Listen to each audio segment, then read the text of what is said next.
everyone, it's episode 352 of This is Whole Life. And you know what? I was thinking of a better title because I really wasn't like the inclusivity of the call. Okay. It seemed a little long. And I just thought this was Parables 102 because Jesus is Parables 101, but it really was Parables 102. Okay. I thought, because I mean, we had Albert's new Follow Me song, right? Yep. So that was kind of like storytelling. And then we got or a song, which is kind of like that. Yvette's did the Martha skit, which is definitely storytelling. And then we had the special duet, another song, which is more storytelling. And then we had the newbie video, which was a parable in video form. Mm-hmm. And then we had the mentee. So we were teaching. We were, kind of felt like that was semi-applicable. And I kind of felt like your message was almost more parable formed than typical. Okay. Would you agree? Agree, not agree? Yeah, I agree. Yeah. So I just thought that overall, and we say it every week, don't miss the message, don't miss that. But really, what part of this week could you not just tell someone like, wow, it was pretty amazing? Worship, extras. I mean, it was full. This was a full week. And we didn't have any questions. I think we taught pretty well too, the parables. Maybe this is the question killer. Because when you teach and speak with parables, we didn't have anyone really asking any questions. And we didn't do Q&A at the end either, so that tends to dampen that down a little bit. But so for those of you listening, just because we don't do Q&A doesn't mean you can't ask questions, because we'll talk about them here. You're going to have to come up with them either way. And so tomorrow, you're hearing this on Wednesday, so actually today for you tomorrow, you can actually watch the newbie video on our social media. You can swipe up in the show notes, and you can find us on Facebook and Twitter. I think it's too long for Twitter, so it'll only be Facebook and we're nominating Instagram. Stanley and Melanie for some sort of Webby? award. Yes, a Webby. Can we submit that for a Webby? A Webby. Maybe even a Oscar. Can you do an Oscar, you think? Short form film? Maybe. I feel like it. I was just excited I got to show off my basketball skills. It was impressive. What did you think of my form? I thought your shirt and shorts were pretty. The uniform was on point. My uniform, yeah. And I thought Stanley really, if we're being honest, I think Stanley was Oscar worthy for his role as a jerk. Man, Mean Stanley is just hilarious. So do you have to get in character for that, or was that he did. just? It just if you know Stanley, and Stanley and I worked together for 6 years, so. That is one of the kindest, nicest people you ever know. I have to tell on him. In between every take, he was like, apologizing. I'm sorry. Wow, I don't know. Is that too mean? I sound really mean. that look he does when you're asking for him to pass you the ball, the scrunching of his face and his nose, and just shaking his head, and then he launches the ball. That was just, I laughed. I've watched that so many times. I laugh every time I see it. Well, for those of you that are listening in, that's it. Pay attention, because it'll be a grabber. It is. No, and I thought it was, we talk about those kinds of things about, what kind of church culture that you want. And we often talk about what kind of church culture we grew up in, which many of us can resonate kind of with, maybe not every part of that, but with some of the different themes about, well, you're not really ready for that yet. Or maybe this person wouldn't be the best because, they've never done this before. And, talking about inclusion and then when Melanie's like, well, if you could just grow. and maybe that was the most poignant part about the whole thing, was just like, yeah, I'm doing the best I can. I've never played before. I've been practicing at home, but it's different when you're in the game. And I don't think the growth thing I can do a whole lot about it. So adding a little bit of humor in there, but also realizing what it's like when maybe if you've grown up in Christianity, you never really had, maybe you were graded, or maybe you did mature through the years, but somebody really new, that's a tough position to be in, and a little extra grace. Not that I would expect anyone at Whole Life to be like the mean Stanley from the video, but, subtleties often. Yeah, I thought I definitely, it's interesting when you put that sermon together, I thought, well, I can think of churches I've been to that really needed this sermon pretty badly. But you know what? I think that one of the things that we always have to be vigilant about at Whole Life is that we can't take for granted that will stay a inclusive and accessible church unless we talk about it constantly and stay vigilant, because human nature, from my observation, always tends to push itself towards exclusivity. You have to be really intentional to be inclusive, and the lack of attention will take you towards exclusivity, because we all tend to like to fit in. We tend to gravitate towards people who are like us, think like us, look like us, act like us, and gravitate away from including people who don't fit those categories. So unless you keep talking about it, keep reminding ourselves of it, I think it tends to, that vision tends to leak. Is it just because it's comfortable? Because I'm not an introvert by any stretch, but as an extrovert, there's times when those conversations of meeting someone new is uncomfortable. But if you come out of that on the other end, or in a very short time, even with just maybe we don't get to know each other, but a pleasant, man, I met whoever. I met Ken for the first time today. Seems like a really nice guy. I've got hopes and dreams and aspirations about what this could become. And maybe it never pans out to be your best friends, but if it's one more person even that you talk to each week at church at minimum, just minimum, it's still a smiling face. It's a recognition. It's another contact, warm point. And I just feel like it's such an easy thing to do. And I know it's not for everybody, but the reward seems so good. Well, I think, and you bring up the idea of extrovert, introvert. I think what Ken just said is real. It's a discomfort for me to think of myself as moving beyond, somebody who doesn't act or think or look like me. Those are all uncomfortable pieces. But we challenge ourselves from time to time. I think another layer is the idea of scarcity. That if I have more people, if other people, and especially people that I don't like, feeling comfortable around anyway, if they're coming in to take something that I feel is already kind of I'm entitled to, then it gets to another layer too, right? So this idea that hey, you're in my seat, so to speak, kind of gets exacerbated with the idea of having more people who don't know our culture or don't know us or don't know. So I think it's compounded by that. And I think Ken's right. Our vision of inclusivity and our vision of wanting to bring God's grace, forgiveness, love, and acceptance to everyone, no matter their background.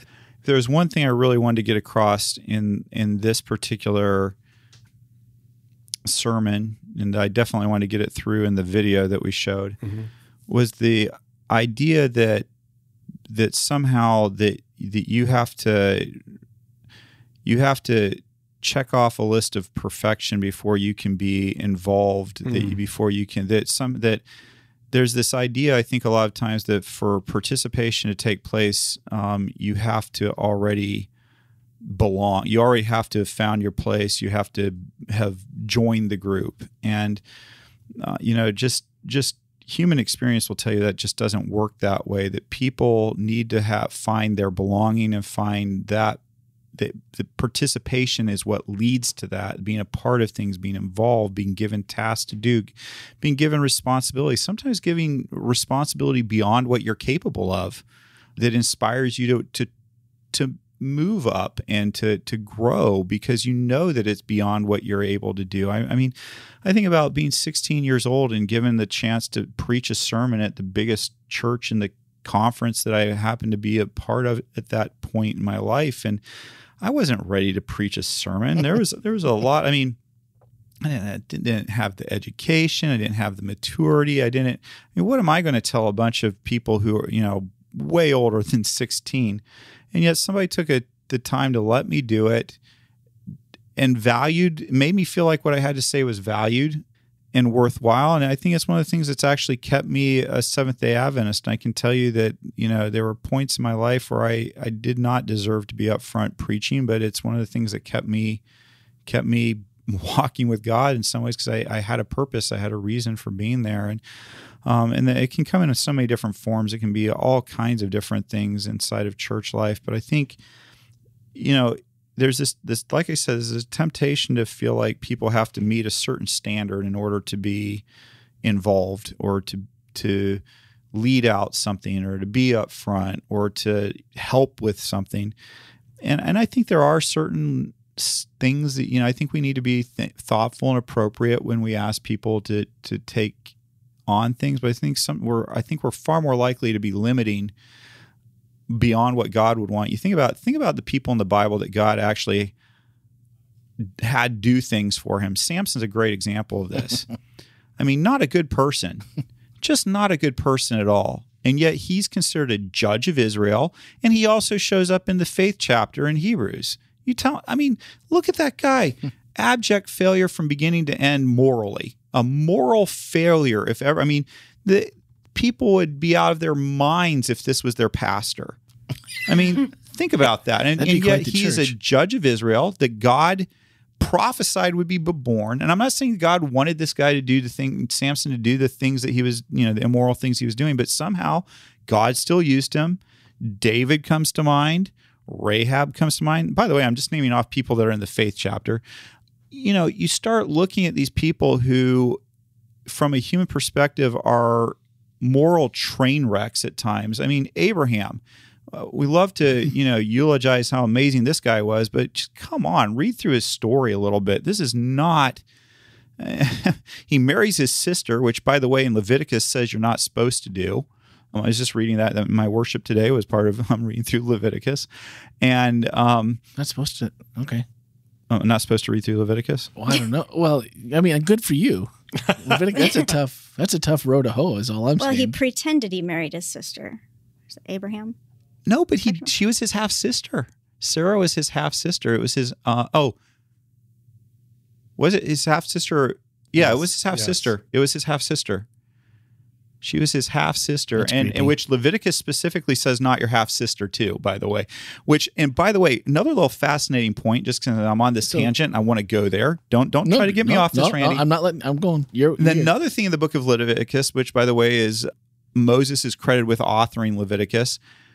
Another little beauty in Leviticus, wherever it was, I was this morning, I think 13 or somewhere like that. Anyway, you also are not allowed to marry your aunt, which, makes sense, except the thing about Moses, Moses is the product of a man who married his aunt.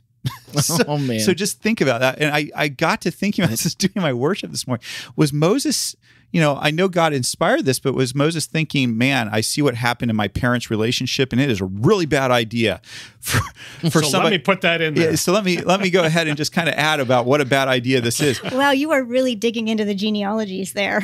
Well, but it's fascinating stuff. You just think about all this stuff, and we're like so particular with how we treat people, and yet God is so big. And I'm not saying that God says, this and that's okay. I don't think that he excuses, immorality or whatever. But what I do think is interesting is that God seems to somehow get past it and give people stuff to do anyway.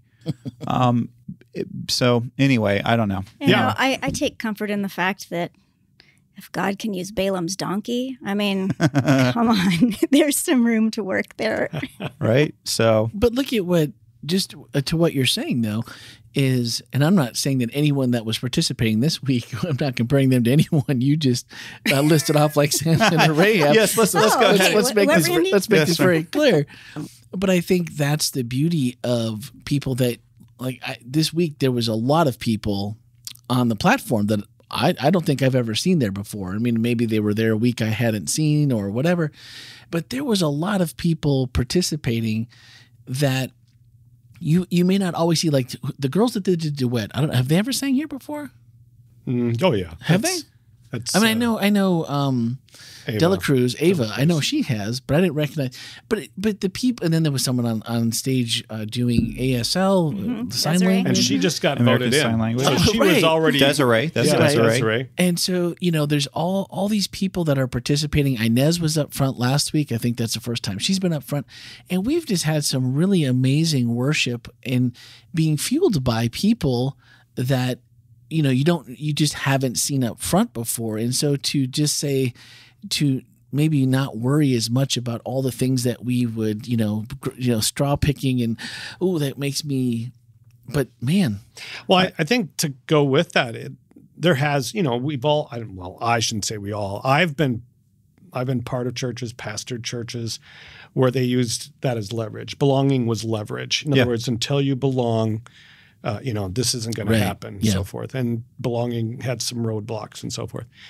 But I think we do the same thing to ourselves at times, that we believe that we can't do those things. And we create our own sort of leverage to keep ourselves from doing that. And that's what I think whole life, and that's why I love Ken's message, is that we don't want that to be a barrier. We want you to feel enabled and empowered to create that level of, I'm going to shut that leverage down. I don't need, not to say that we don't want you to be a part of it, but we also don't want you to think that your talents and skills aren't available until you are fully, whatever you want to call it, invested or. Well, and I think that's an attitude that has to be nurtured too, because I think we have a tendency to have a closed posture toward new people, new situations.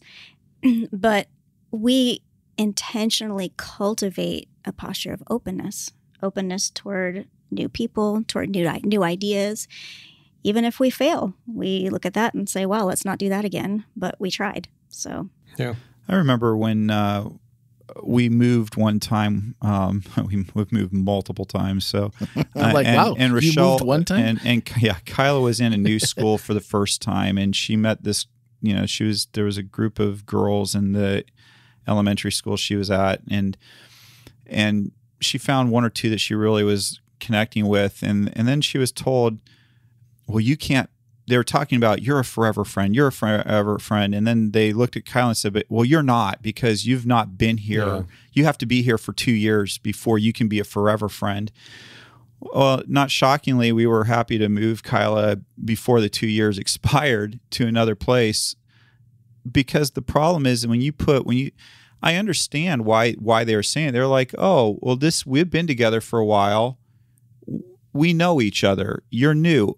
But the same thing, none of us want to feel that way if we're the new person. We want to be immediately welcomed and accepted and made a forever friend and given the benefit of friendship and love.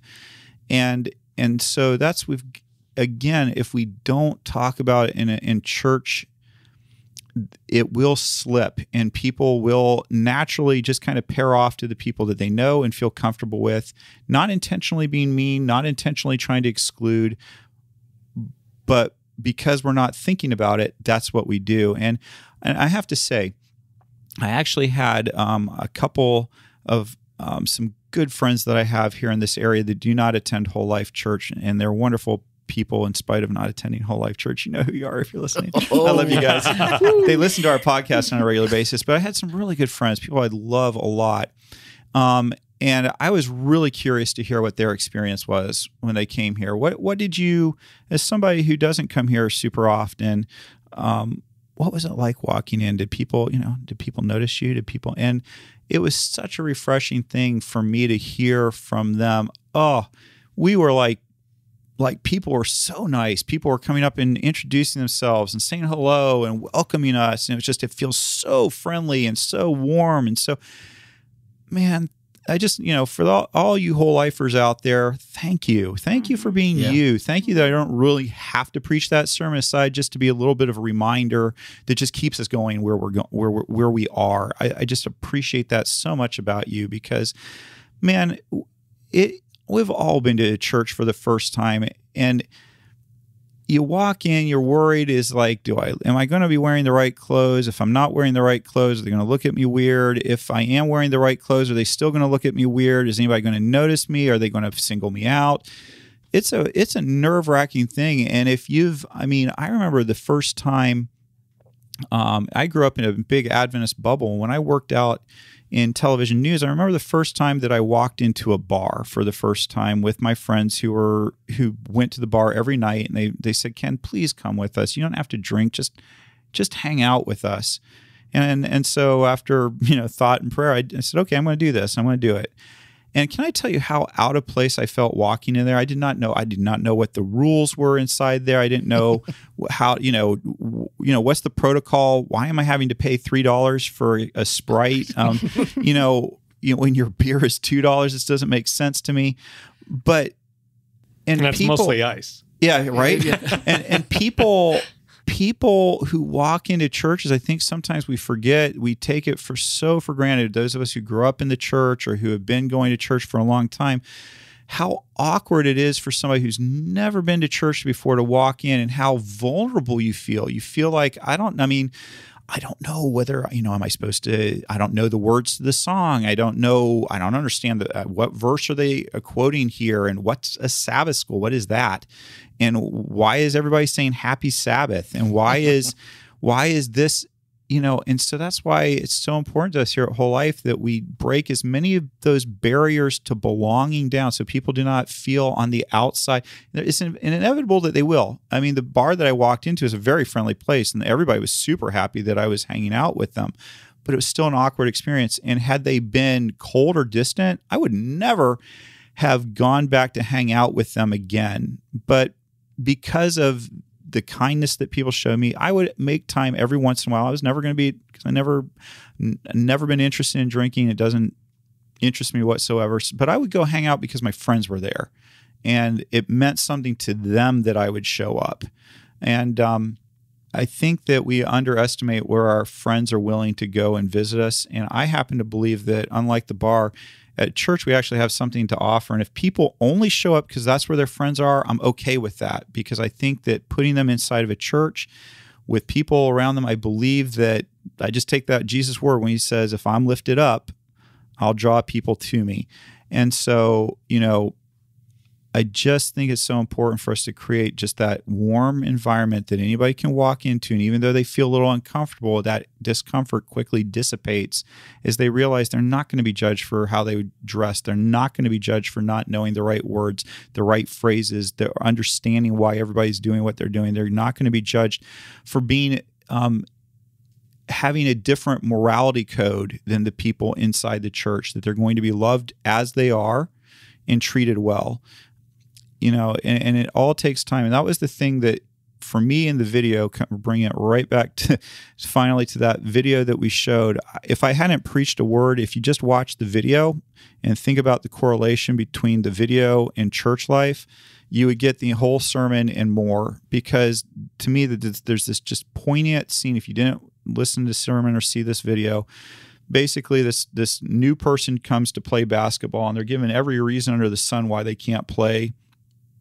First they're left out because they're not wearing the right uniform, and then they're told to grow even though they're short. And then, and great job, Melanie is that newbie who takes that. And so there's all this thing. And at the very end, Stanley's character, the veteran player, at the end of the game goes back to the bench. The new person's nowhere to be seen. And, Stanley says, "Wow, what a lack of commitment some people have." And if you just stop and think the amount of commitment that Melanie's character had to put in to endure all the way up to that moment, and then we somehow fault that person for not having a commitment when we do everything on earth to exclude them. If you really, why should this be like Navy SEAL training where you have to go through Hell Week to belong, to be a part of things? I mean, I'm a big fan of initiation. I'm a big fan of people having to do hard things because I think it matters. But I also think that I'm not a big fan of making it so hard that we treat church like there's some sort of virtue in washing people out. Like it's like, well, this is, if you can't pass microbiology, then you don't belong in the medical field. Well, if you can't, you know what I'm saying? As I saw Melanie in the video, I was like, just for doing such a great job, I think we should get you a basketball, like a WholeLife basketball jersey. And like, I think you should be 00 because, that would just kind of fit. And on the back, it should have been long suffering newbie on the back. Cause like literally. I don't know, at least 5'0". Come on, Randy. Cause what Ken just described was at every moment, you're just like, if that was me, I'd lose it. Yeah. I'm like, wait a minute. Why? No, I'm not doing this. I would have walked out like way before that character. Yeah. And so I was like, the patience, and you're right. The thought of looking back at who has to endure all of those rules and then think about it from their perspective. And Melanie did a great job of like, I thought, giving realistic responses. Like, well, no, I'm trying to fit in. I'm doing my best. I'm doing all these things that you've asked me to do, and I'm still not being accepted. But then just coming back for more and more and more until the end. And I just thought that, like Ken said, that you could have just watched that and gotten the whole thing. And is it social media time? It's social media time. We all know what to do when Ken pulls out his phone. Yeah, I love this. Although I do have to say that Ken wrote that script. So Stanley and I were just actors? We're playing our part. We were just actors. They brought it to life, though. It was so good. It was like I was so happy with it. So I wanted to ask you, Melanie, just being the position that you are in here as our worship pastor, is this a position you've held anywhere else? Not officially. Not officially, but as a volunteer even? As a volunteer. Have you ever been in a church that hasn't done things similarly to what we do as far as being inclusive? And can you tell us what the differences were and how you feel about how we do it here? Like why you would do it here or choose to do it this way? Well, I can tell you from the not worship pastor position, showing up as someone who wanted to be involved and who had, some level of skill that I thought would be able to be used for participation, and being treated with great suspicion, being treated like, well, I don't know, you kind of have to prove yourself to belong. But there is that sense of, sit on the bench, we'll decide if you're good enough, and we'll decide if you belong. And I think, at WholeLife, you don't have to prove you belong. You belong. Now we just figure out where you participate. Yeah. It's not a matter of if, it's a matter of where and what. Nice. So it's not contingent on belonging. Right, exactly. No, I like that. I just wanted everyone to hear it too, because, there's so many different things that go into what happens every week. I get that question a lot. Like, how does all this happen every week? And it's busy around here during the week, and especially on Friday. Well, there's so many places though to find participation at WholeLife, and we sometimes tend to define participation as who's up front on Saturday morning, and that's.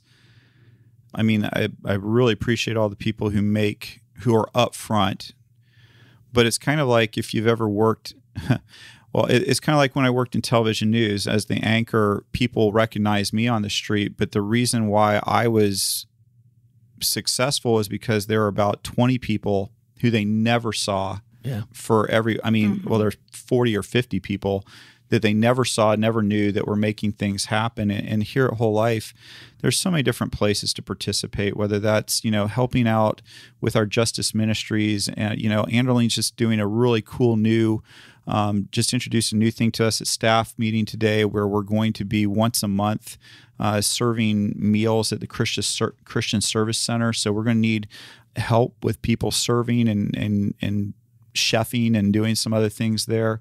There's our children's programs, there's our adult programs. There are so many different places to be involved and to participate and to lead a small group. I mean, there's just no end of things. And so being up front on Sabbath morning is just one of many different opportunities. There's so many, like you said, so many different. I mean, even if crocheting is your thing, we have a ministry for you. So whatever it is that you bring. That's, I think about the No Barriers Committee that we have, Randy. That's another important one where we're trying, that committee's trying to identify barriers that we have here at Whole Life and overcome them and solve them and help us, because we know we're not perfect here. There's some issues that we've got to get figured out. The things that aren't, processes that aren't running smoothly, things that aren't going exactly the way that any of us wish they were. It's not okay, but it's okay. It's one of those things that as long as we're working on, as long as we're striving to do better, we had somebody who came this last week to church and gave us a 1-star review on our Google Facebook page. And you know what? I'm glad that they felt like they could share with us something that was on their hearts. And we gave them a response on, I personally went on Google, asked Randy for you to help me get on there so I could personally respond to, because it's important to me that we acknowledge things that people don't feel good about. Well, we had a 4-star today. Cool. That I just responded to, and they were like, I'm a medical professional, and if you have young kids, I'd bring ear protection. And I responded like, hey, our No Barriers Committee, we're aware of this, that there are some hot spots in challenges with mixing in our worship center. The audio system is, I didn't go into this much detail, but the audio system is older from the speaker part of it. So actually getting the correct sound levels to all portions of our worship center is a huge challenge. But we're working on identifying hotspots, making sure that people that maybe have issues with sound aren't seated there. We actually do have headphones. I don't know that it's really well known, but we do have noise canceling headphones. And we do have out some at the welcome desk that people can grab for their kids. We also have earplugs. I mean, I don't want people to get the impression that we're going to blow out your eardrums, because we do pay attention to decibel levels in the worship center. But if it's outside your comfort level in terms of your own hearing, then we have, we want to help you be comfortable. So we have earplugs, and we also have our church app where you can put in your own headphones and you can adjust the volume according to what's comfortable for you. So just a response to say that, we're aware of some of those challenges, and there's places that just personally, because my daughter, who has issues with noise, likes to sit in the loudest part of the worship center every week. And so it's like, that's a hot spot. That's probably some place, if you'd probably, a little bit further to the back and in front of the booth. If you can find yourself a seat, come early. That's about the best place in the room to sit. So it's so funny though. I was, I hear that, and I think, thank you, Melanie, for emphasizing. We really do take that seriously, and we do watch the decibel level. We do understand sometimes for some people it feels pretty loud. And we do understand again that there's some hot spots in the place as well.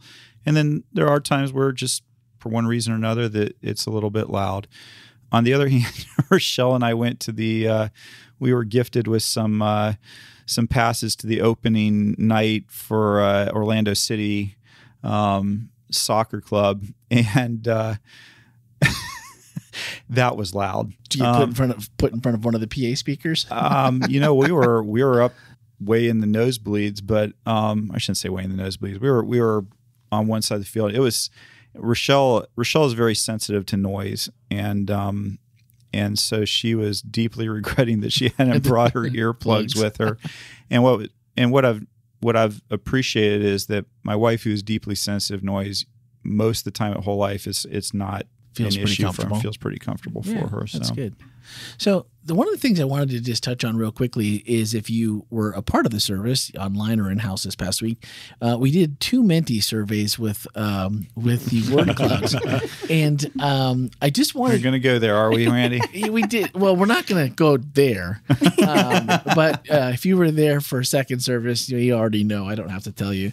But was there any surprises? Outside of that, because we had about 250 people cast over 300 votes. Wow. Which was quite a bit. That's more than we usually see. And I looked at both of these, and when it came to second service, where we had over 200 of them, it like friends, family, acceptance, and loved are like the top 4. Go ahead and read the question that they were asked. Yeah, what are some words that you associate with being included?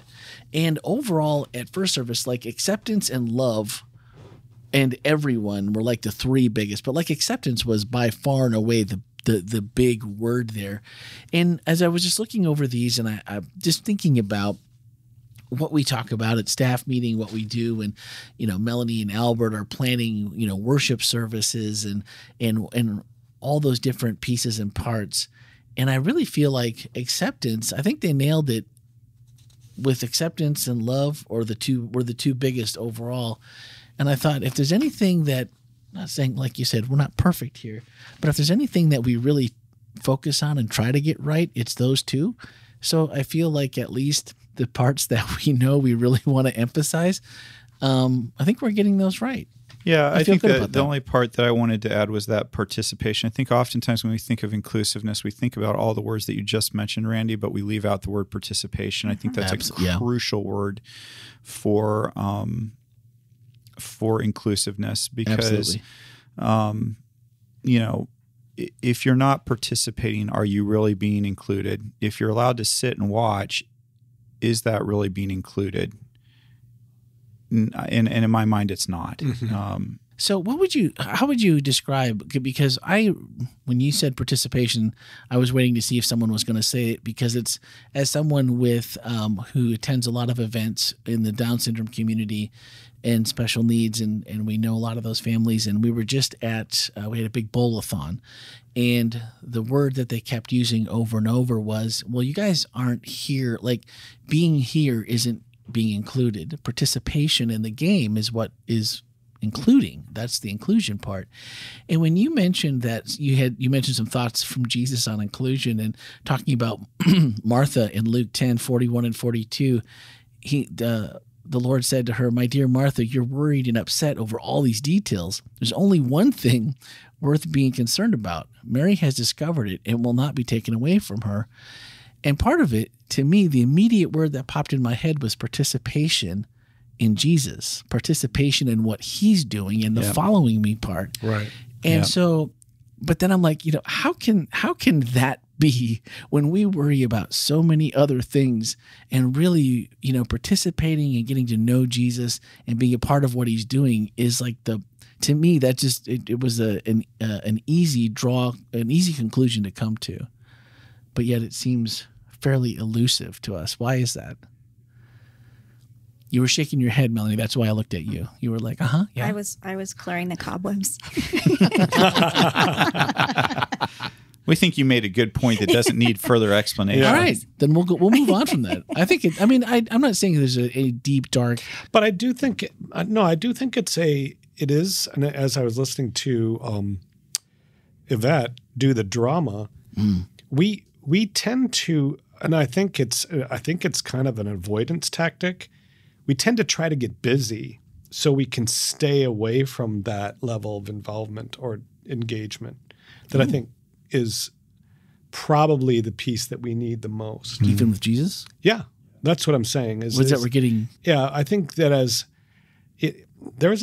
and I'm not going to call anybody out, but there's probably lots of people in churches, and I'm not going to say our church. I'm assuming our church as well, but that are working their fingers to the bone at church, but ignoring some really important things at home. Mm. And some of those things are, I think those are the deeper things in life, which I think he says Mary found those things. She's realizing, Martha just wants to, she's basically throwing her under the bus on everything. And Jesus saying, no, she's actually going for those things. So I think sometimes we can get it. And I know this goes against everything we just talked about in terms of involvement and engagement, but don't mistake being busy for being engaged in what Christ would have us to be a part of. Well, isn't that good? I mean, we've all of us who've ever supervised anybody have had people that were very, very busy but never got much done. Yeah. And so connection with Jesus is the first priority. And then that is the first participation part of it. And when we are doing things at church, hopefully what we're doing is we're doing those things because it brings us connection with Jesus, not because it's what we think we have to do for Jesus to like us. Right. Exactly. The motivation is the piece there. Yeah. I think also, though, I mean, just because I like to bring the other side of things, I think sometimes there are people who are having difficulty in the relationship with God, but they want to be in the vicinity of other God seekers. Yeah. And if that's the case, then we would love for you to have this deep, abiding relationship with God. But if you're having trouble with that and you just want to be in the vicinity of God and you want to come get to work, you're welcome to do that also. That's well said. So here I went and threw Martha under the bus. No, this is just us balancing each other out. It's okay, John. Well, but like I said in the sermon, I really do think that, like I said, I think maybe Jesus was maybe telling Martha that maybe he wanted her at his feet too. I don't know. That's the traditional view that we take on it. I think it's also possible that Jesus was very fine with Martha being in that kitchen, that he was okay with it. The big problem was that Martha was trying to tell another follower of Jesus where they should be, where to be, and not really asking, telling Jesus where he needed to deploy his followers, as opposed to saying, "Hey, Jesus, I could use some help in the kitchen. What do you think? Good. Yeah. I've seen you multiply fish and loaves, so can we either do that or can we get some help over here?" You've got 12 disciples. Can a couple of them come in here and chop vegetables? And it might have been that Jesus said, "Hey, Martha, rather than making the food right now, I'd love it if you come. I've got something really important that I'm wanting to say right now. Come and sit for a while, and then we'll all go join you in the kitchen and help you out." Or maybe Jesus will go, "Yeah, fine. I'm going to send Peter in there. He'll help you out." But the point is, maybe we ought to be asking Jesus where he wants to deploy his people, rather than telling Jesus where he's going to deploy his resources. Yeah, I never took him admonishing, Martha that way, that what she wasn't trying to do was important to feed people, but just the fact that you know better maybe than I where they should be. And then the next verse you talked about was Matthew 21 and 31, and I'm just like, Jesus isn't pulling any punches. He's not Velvet Sledgehammer. He's not Sledgehammer. He's like, let's just knock the whole building down. Let's just start up the bulldozer. And he says, "I tell you the truth, corrupt tax collectors and prostitutes will go into the kingdom of God before you do. For John the Baptist came and showed you the right way to live, but you didn't believe him, while tax collectors and prostitutes did. And even when you saw this happening, you refused to believe him and repent of your sins." And I'm like, man, who's participating now? When you think about, who's being included through participation, taking what you've heard and what you believe, even though you've got all this other baggage. And I thought, if there was ever a verse that should make you feel pretty good about yourself, it's like, hey, the worst of the worst are here, and they're going to find it an easier way to heaven than you do, because they're actually participating, they're following, they're doing what I've asked them to do.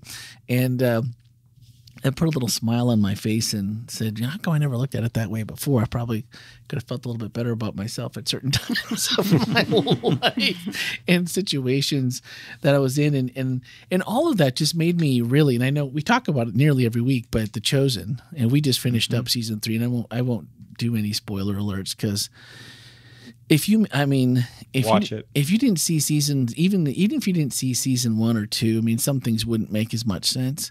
But man, they raised the bar like twofold for season 3. And when you think about some of these topics that we're talking about, and again, being a fictitious account, because it's not, there's a lot in there that they take and they weave in to make the story work. But man, so much of what we've been talking about has just been wrapped up in that show, and so good, and highly recommend it. So participation. Jump in both feet. Let's figure it out. Get together with anyone, staff member, find someone. Well, what's your talent?